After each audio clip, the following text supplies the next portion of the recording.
In this video, we'll cover how to register your property for home sharing in Los Angeles.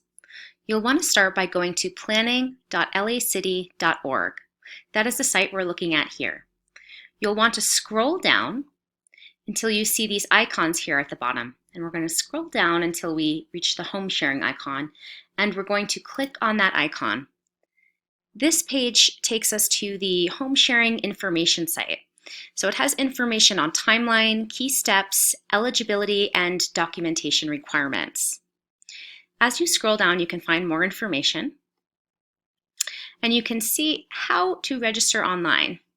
You'll scroll down until you find this teal button here to register online.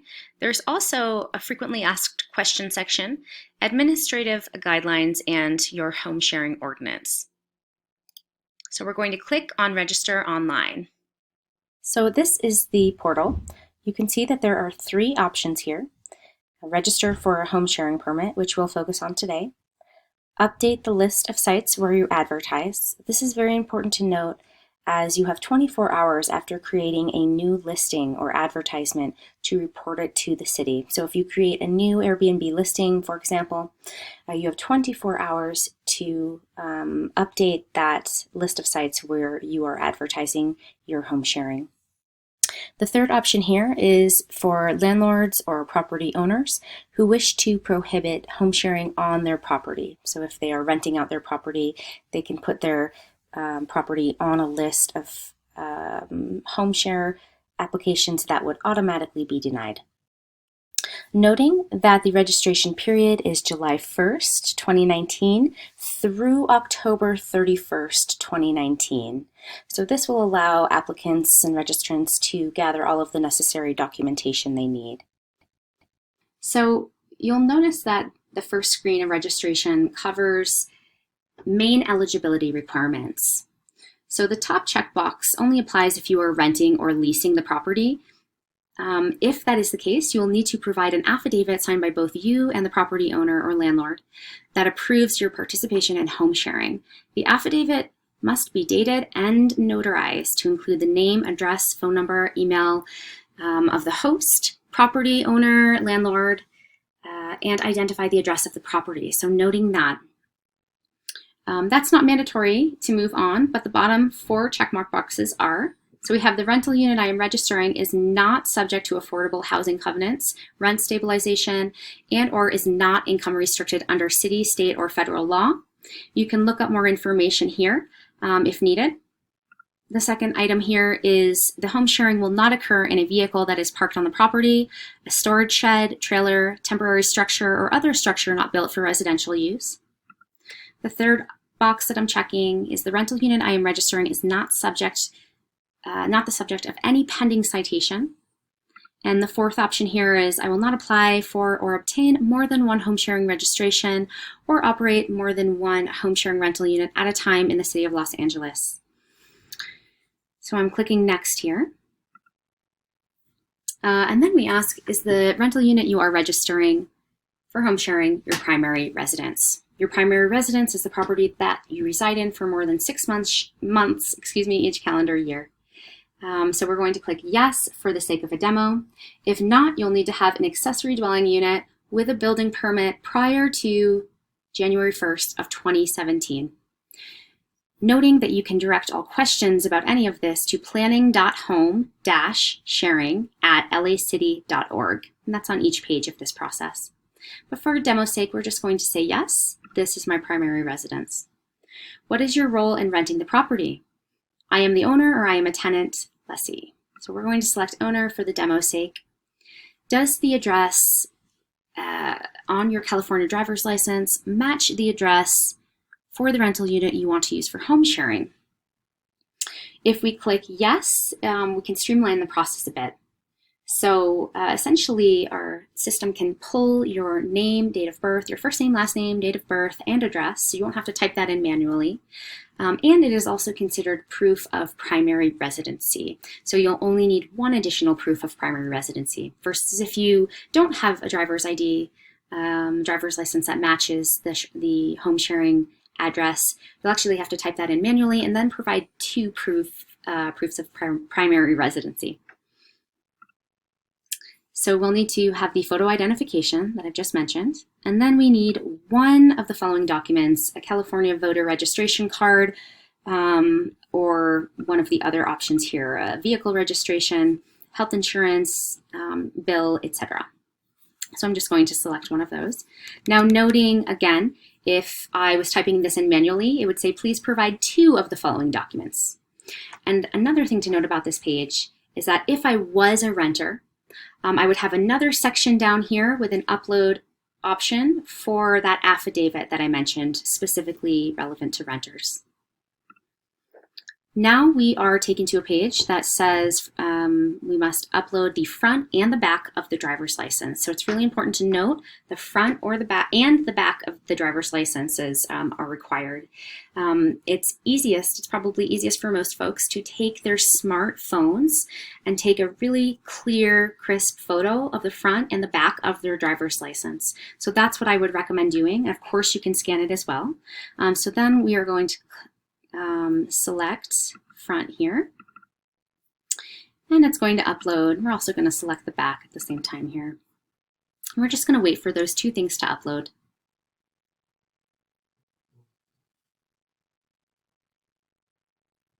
Okay, now you can tell when something's uploaded when the green bar goes away, and also you can see the names of the files down here. If you needed to delete and start over, you certainly could do that by clicking this trash can and then clicking again. You can also drag your files here as well. You don't have to click on them to upload. Now, the following information was extracted from the driver's license and used in the registration. So at this point, you want to confirm that it is correct or not. So you can click yes, the information is correct. No, I would like to retry it, like maybe the photo you had was blurry. Or no, I will enter my details manually.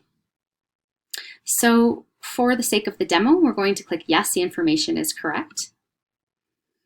Does the home sharing property you are registering have a unit number? If so, what is that? And then what is your mailing address?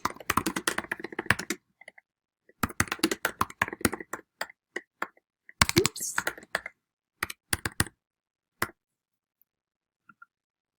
What is your phone number?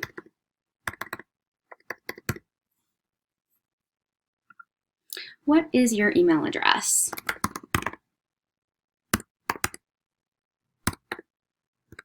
Oops.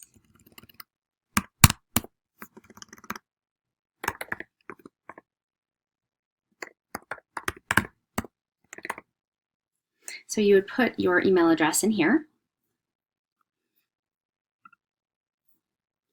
Are you the local responsible contact person for the rental unit that you are registering for home sharing? If you click no here, you're going to be asked, well, who is that local contact in case we need to contact them for some reason? What is their name, phone number, and email address? And we're just going to click yes. The next question here is about habitable rooms. So it's important to note what a habitable room is.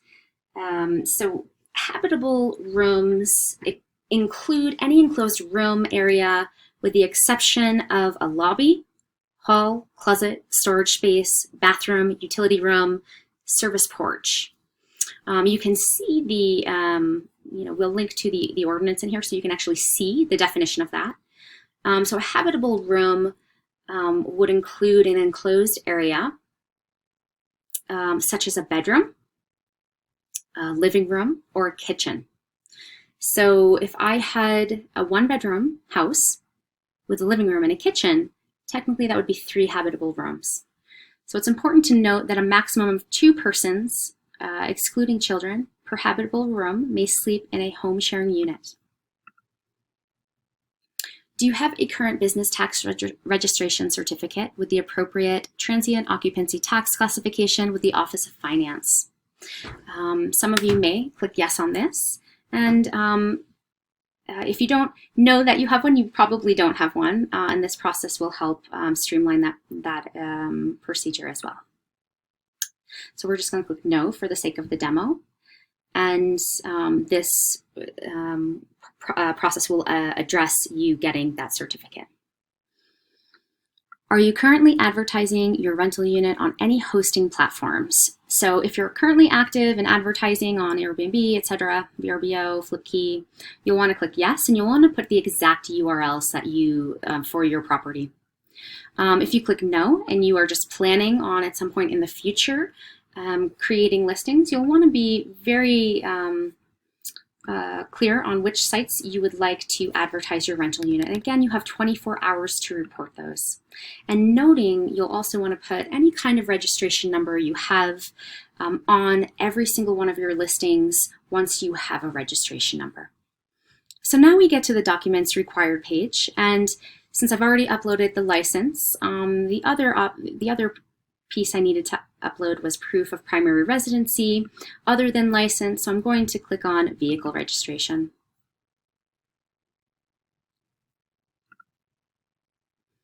Now we get to the payment page, and this is how much you owe based on the fees and the processing fee. So the application fee itself is $89. If you pay by bank account, the fee is very little. It's less than 1%, so 0.8%. And so it's a 72-cent fee. And then if you pay by credit or debit card, you will have to pay a little bit more, $2.97. So bank account would be like an electronic check or ACH payment. You would need your account number and bank routing number. And credit card is the standard credit card number, the expiration date, the CVC code on the back, and also your billing zip code. This is the summary screen, and you'll be able to edit anything from this page. Now, just noting, if you did edit something from this page, you're actually put back in the process. You have to kind of go back in the process from that point in time and answer all of the same questions. However, the information is pre-populated for you in most cases. It should be in all cases, but you may have to retype something out. Now, so hopefully at this point everything has been completed correctly, but if you did need to make any edits, you certainly could.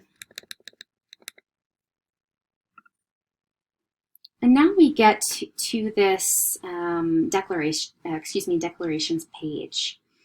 This is a list of certifications that serve as e-signed affidavits, and they all need to be checked off.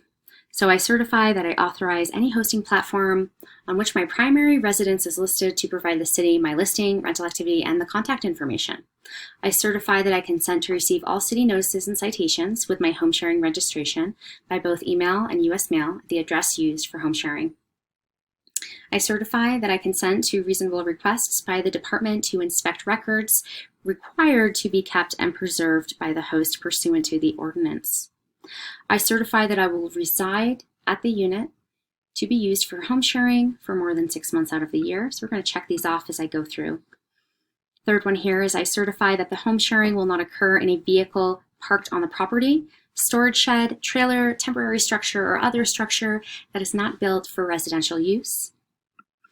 I certify that I will not advertise nor book a guest stay that exceeds the maximum occupancy requirements of 2 persons, excluding children, per habitable room. I certify that I will provide a copy of the home sharing guest code of conduct to all guests. And I certify that the property complies with all required safety features, including working fire extinguishers, smoke detectors, carbon monoxide detectors, in compliance with fire, life, and safety codes, as well as provides information related to emergency exit routes on the property to all guests. So we're going to click next there. And then we arrive at the e-signature page. This is essentially an I declare under penalty of perjury page. So you'll want to read this carefully. Then you'll want to sign.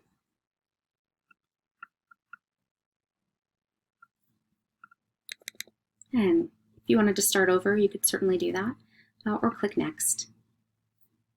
And then we have a credit card, debit card. So I am actually going to use a test credit card here.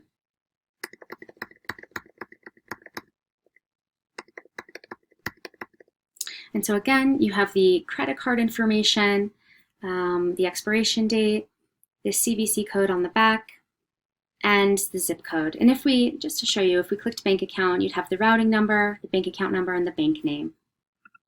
So I'm going to just have to enter that again. And again, this is just a test credit card. Then we're going to proceed with payment. Now, assuming the card or the payment method is approved, we'll get this message. Thank you for your home sharing registration submission. Your application has been issued. Your pending registration number is as follows, right? So we have this pending registration number right here. So you may begin listing your home sharing unit while the department reviews your application as long as you have a pending registration number. Please note that all listings for your home sharing unit must display the pending registration number. And additionally, within 24 hours of creating any new listings for your unit on any hosting platform, you must report each listing URL to the city via this online registration portal. If for any reason your application is rejected during the review period, the department will notify you through the email you provided that the pending registration number is no longer valid and you must immediately remove all home sharing listings and discontinue home sharing activity. So that is the process for registering. Now, I do want to note that if you are in a parcel that is, or your property is in a parcel that is banned home sharing, I want to show you what that will look like. So this process will not take long to demo. I just wanted to show you what it would look like if for some reason your home share application is in an area that does not allow home share applications. So our system is constantly checking databases in Los Angeles to see if there's any kind of disqualifier or disqualifying event that would make a home share application ineligible. So this could be something like there's a rent controlled, the home share application is in a rent controlled building, or perhaps the landlord or the property owner has actually notified the city that they just simply don't want tenants having a home share there. So just to demo what you will see, you'll learn this information if you're on one of those parcels real time. You would click register for a home sharing permit. And I'm just gonna say I'm the owner here. And then the next piece here is there a rental unit that you are registering, your primary residence? We'll say yes. We'll say I'm the owner. We'll actually say no, my license is not a match, so I have to enter some more information manually, which is okay. And then we're told what we need to have on hand. That we'll need to upload these in a moment. And then when we get to the page for the assessor's ID number, so if we don't have our address that matches where the home share is on the driver's license, we'll be asked to enter the assessor's ID number. So I'm going to enter one in.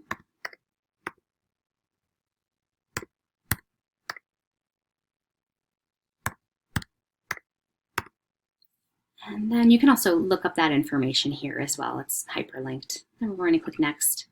Now you can see right away that we know that this unit is not eligible or it may not be eligible for a home sharing registration for the following reasons. And the reason is below here. This rental unit is subject, in this case, this rental unit is subject to affordable housing covenants, rent stabilization ordinance, and or is income restricted. So whatever the reason is that the property is not eligible for home share, we will have a high-level explanation here. And then you have one of two options. Would you like to continue and request a manual review of your registration? So please note you will be required to do two things: pay the non-refundable application fee, which is $89 plus the processing fee. 2, provide an explanation detailing why you believe the stated reason is invalid. And 3, on the upload screen, you would see an additional section that says upload documentation supporting your provided explanation. So you can choose to discontinue your registration at this time, or until you had the appropriate documentation, or perhaps you decide you don't want to have a home share registration after all. Or yes, you can request a manual review and understand that the application fee is non-refundable. I will upload documentation detailing why the stated reason is invalid. So we're going to click there, and you would enter your explanation here. You want to be as detailed as possible. And again, you will also be asked to upload documentation on the upload screen as well. And then the rest of the registration process is the same. The only difference is that when you get to the final screen, rather than having an actual pending registration number, it will just say thank you for your home sharing registration submission. Your application will be reviewed by the planning department to verify if your rental unit can be used for home sharing. You will be contacted if there are any questions. You will receive your home sharing registration number via email if your application is approved. So noting you will not have a pending registration, you will not be allowed to have those listings up there until you have an actual registration number. So good luck with your short-term rental registrations. If you have any questions about the Los Angeles ordinance, you can contact planning.home-sharing@lacity.org. Again, that's at the bottom of all of the screens here. Thank you very much.